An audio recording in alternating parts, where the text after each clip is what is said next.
Le Jardin des mots, c'est une maison d'édition tournée vers le conte et les arts de la parole. Nous avons développé 3 collections, les savoureux. Le dernier titre, c'est le lapin qui voulait devenir très très grand. Alors le premier lapin du monde, il était bleu. Tous les autres animaux étaient gris. Évidemment, il pense que c'est lui qui va devenir le chef des animaux. Malheureusement, tout le monde le sait, c'est le lion qui est élu. Il est triste, il va voir Dieu, il se plaint. Bon, alors la suite, vous la découvrirez, évidemment, en lisant et en écoutant. Ce sont évidemment des livres CD, cette collection-là, les savoureux. Un beau travail de Patrick Rochdy, qui est conteur. Un beau travail d'illustration de Sophie Auvin, qui est illustratrice. La petite récompense, c'est le prix Charles Cros. Deuxième collection, les petits savoureux. Avec le dernier titre qui est La petite galette de Philippe Campiche, conteur original et haut perché. Sa version est très personnelle, très drôle, très légère, mais avec une dimension philosophique. Évidemment, tous les livres sont porteurs de sens et on a une certaine exigence qui fait qu'on veut que les histoires, soient une nourriture. Et ce livre-là aussi a obtenu le prix Charles Cros. Et puis troisième collection, Les Gourmands. Alors là, on est dans du livre illustré, hein. Par exemple, avec un conteur pour lequel on a un très bon conteur basé en Franche-Comté qui est Hervé Thierry Duval, le féricologue, spécialiste des lutins et des fées.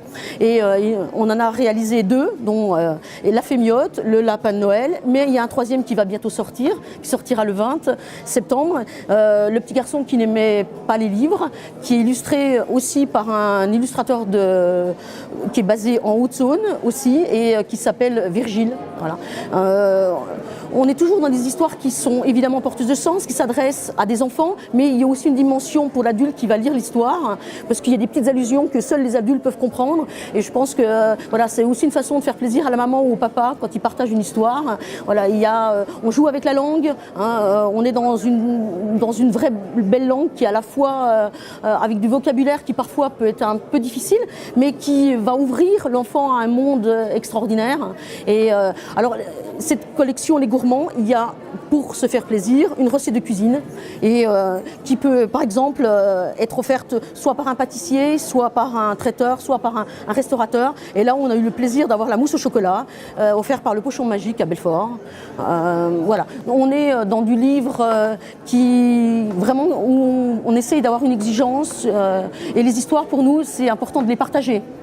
Il faut qu'elles soient accessibles à tous, mais vraiment, et qu'elles répondent aussi à des questions qui permettent aux enfants de mieux vivre ensemble, sur la tolérance, avec des thèmes qui soient le partage, la tolérance, le respect, l'ouverture sur le monde.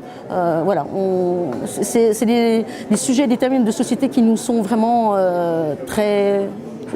auxquels on est très attachés.